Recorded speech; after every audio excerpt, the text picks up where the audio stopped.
नमस्कार दोस्तों, अल्द्रो अकेडमी में आपका जोरदार स्वागत है। आज हम एमए समाजशास्त्र यानी MASO 04 ग्रामीण समाजशास्त्र के सबसे महत्वपूर्ण प्रश्नों को बिल्कुल आसान भाषा में कवर करेंगे। ये प्रश्न आपके VMOU जून 2026 एग्जाम के लिए बहुत जरूरी हैं। तो चलिए पूरे जोश के साथ शुरू करते हैं। पहला प्रश्न, हेजेमनी व्यवस्था से आप क्या समझते हैं? दोस्तों, स्क्रीन पर देखिए, यह प्रश्न कितनी बार दोहराया गया है। दिसंबर 2017, 2021, जून 2023, 2019, 2015, 2022। ये एक सुपर इंपॉर्टेंट सवाल है, इसे अच्छे से समझ लीजिए। चलिए समझते हैं। जजमानी व्यवस्था गांव की एक पारंपरिक प्रणाली है। इसको आप ऐसे समझिए कि गांव में अलग अलग जाति के लोग एक दूसरे को अपनी सेवाएं और वस्तुएं देते थे। जैसे लोहार किसान को हल बनाकर देता था और किसान बदले में उसे अनाज देता था। ये एक तरह का आर्थिक और सामाजिक समझौता था। अगला प्रश्न है, ग्रामीण समाजशास्त्र को परिभाषित कीजिए। और ये देखिए, ये सवाल भी परीक्षा में बार बार पूछा गया है। जून 2023, 2019, 2018, 2022। तो इस पर भी पूरा ध्यान देना है। इसका सीधा सा मतलब है, ग्रामीण समाजशास्त्र की ही एक ब्रांच है। इसमें हम गांव के समाज, वहां के लोगों के रहन सहन, उनकी संरचना और उनकी समस्याओं का वैज्ञानिक तरीके से अध्ययन करते हैं। बस इतना ही। प्रश्न संख्या 3, आधुनिकता या आधुनिकीकरण से आप क्या समझते हैं? दोस्तों, ये भी एक हॉट टॉपिक है। देखिए, 2023, 2015, 2022 और हाल ही में जून 2024 में भी आया है। बहुत महत्वपूर्ण। आधुनिकीकरण को समझने के लिए इसे परंपरा के विपरीत देखिए। ये एक ऐसी प्रक्रिया है जिसमें पुराने रीति रिवाजों और विचारों की जगह नए तार्किक और वैज्ञानिक विचार ले लेते हैं। इससे समाज के आर्थिक, सामाजिक और सांस्कृतिक सभी क्षेत्रों में बदलाव आता है। अब आते हैं प्रश्न 4 पर, जाति को परिभाषित कीजिए। यह सवाल तो भारतीय समाजशास्त्र की नींव है और देखिए, एग्जामिनर का भी ये पसंदीदा सवाल है। 2023, 2020, 2022 बार बार पूछा गया है। तो जाति क्या है? जाति एक ऐसा सामाजिक समूह है जिसकी सदस्यता हमें जन्म से मिलती है। मतलब हम जिस जाति में पैदा होते हैं, जीवन भर उसी के सदस्य रहते हैं। इसमें शादी, ब्याह और खान पान को लेकर भी कुछ कठोर नियम होते हैं। अगला प्रश्न है, वैश्वीकरण को परिभाषित कीजिए। यह क्या है? ये भी एक बहुत ही महत्वपूर्ण प्रश्न है जो कई बार परीक्षा में आ चुका है। इस पर पूरा ध्यान दीजिएगा। वैश्वीकरण का मतलब है पूरी दुनिया का एक बड़े बाजार की तरह बन जाना। इसमें टेक्नोलॉजी और व्यापार के जरिए अलग अलग देशों के बाजार और लोग एक दूसरे से जुड़ जाते हैं। आज हम जो विदेशी सामान इस्तेमाल कर रहे हैं, विदेशी कंपनियों में काम कर रहे हैं, वो सब वैश्वीकरण का ही नतीजा है। दोस्तों, एक जरूरी सूचना, अगर आप इस परीक्षा में 75% से ज्यादा मार्क्स पक्के करना चाहते हैं तो हमारी पूरी सब्जेक्ट गाइड को जरूर पढ़ें। इस PDF गाइड को डाउनलोड करने का डायरेक्ट लिंक नीचे डिस्क्रिप्शन बॉक्स में दिया गया है। अभी जाकर डाउनलोड करें। चलिए कोर्स पर वापस आते हैं। प्रश्न 6 है, सार्वभौमिकरण या सार्वभौमिकीकरण से आप क्या समझते हैं? ये भी एक महत्वपूर्ण कॉन्सेप्ट है और परीक्षा में कई बार पूछा गया है। जैसा कि आप देख सकते हैं, सार्वभौमिकीकरण को आप ऐसे समझिए, जब गांव या किसी छोटे क्षेत्र की कोई परंपरा, रीति रिवाज या कोई देवी देवता पूरे देश या बड़े स्तर पर माने जाने लगते हैं तो उसे सार्वभौमिकीकरण कहते हैं। मतलब छोटी परंपरा का बड़ी परंपरा का हिस्सा बन जाना। अगला प्रश्न, हरित क्रांति से आप क्या समझते हैं? ये सवाल भी बहुत बार रिपीट हुआ है। 2023, 2022, 2016, 2015। तो इसे भी अच्छे से तैयार कर लीजिए। हरित क्रांति भारत में खेती में एक बहुत बड़ा बदलाव था। 1966 के आसपास देश में अनाज का उत्पादन बढ़ाने के लिए इसे शुरू किया गया। इसमें अच्छे किस्म के बीज, खाद और सिंचाई के नए तरीकों का इस्तेमाल किया गया, जिससे पैदावार कई गुना बढ़ गई। प्रश्न 8, प्रभु जाति की अवधारणा किसने दी है? ये एक फैक्ट बेस्ड सवाल है और बहुत जरूरी है। देखिए, ये भी कई बार पूछा गया है। इसे तो रट ही लीजिएगा। प्रभु जाति की अवधारणा मशहूर समाजशास्त्री एमएन श्रीनिवास ने दी थी।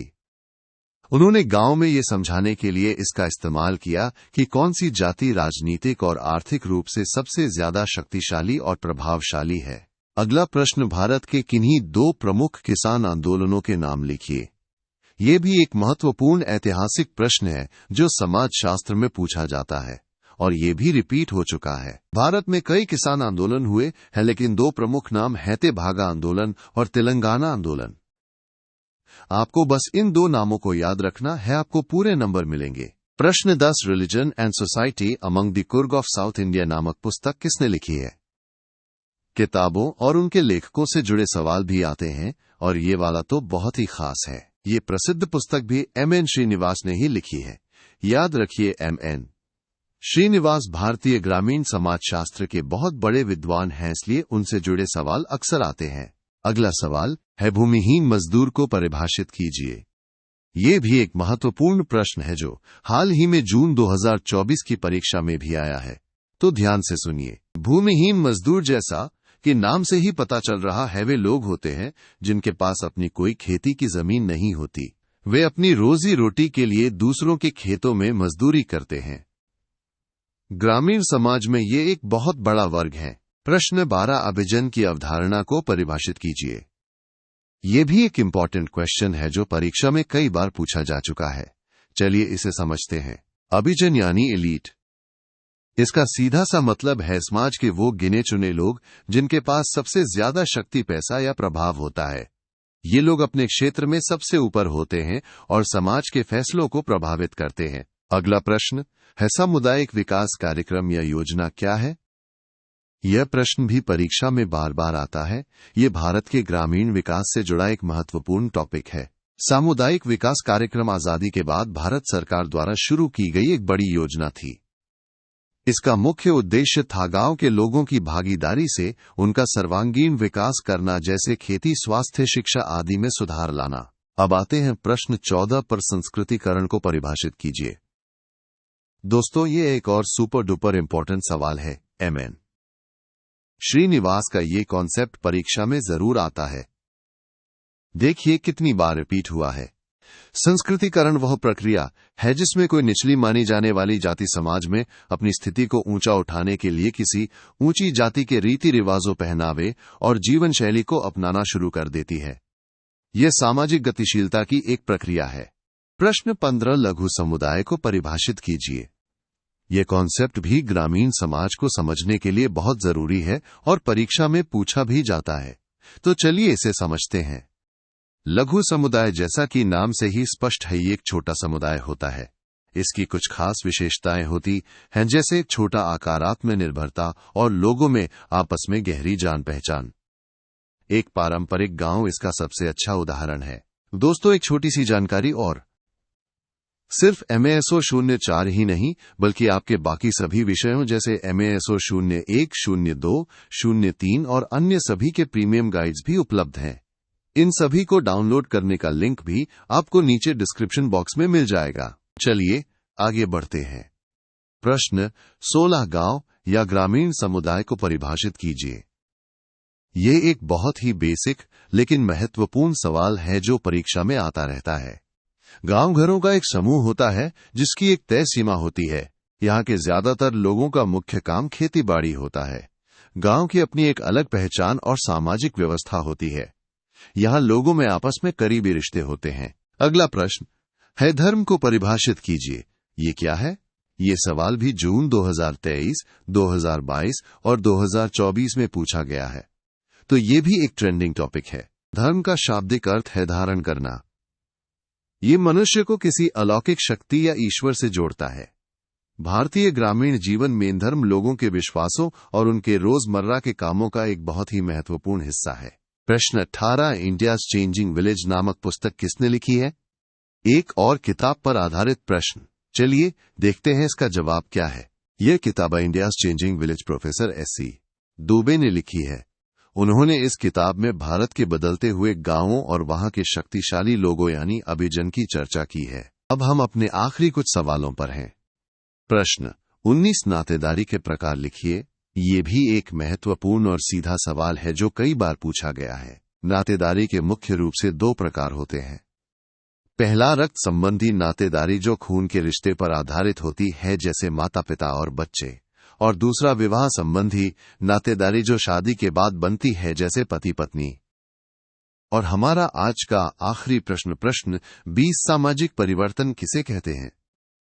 ये समाजशास्त्र का एक मौलिक प्रश्न है और बहुत ही महत्वपूर्ण है। सामाजिक परिवर्तन का मतलब है समाज के ढांचे, उसके नियमों, मूल्यों और लोगों के व्यवहार में समय के साथ होने वाला बदलाव। ये एक ऐसी प्रक्रिया है जो हमेशा चलती रहती है। समाज कभी भी स्थिर नहीं रहता, वह हमेशा बदलता रहता है। तो दोस्तों, यह थे आपके MASO 04 के टॉप 20 सबसे महत्वपूर्ण प्रश्न। मुझे उम्मीद है कि ये क्रैश कोर्स आपके लिए बहुत फायदेमंद होगा। वीडियो को लाइक करना और चैनल को सब्सक्राइब करना न भूलें। और हाँ, PDF गाइड के लिए डिस्क्रिप्शन जरूर चेक करें। याद रखिए, मेहनत का फल सफलता है। Best of luck.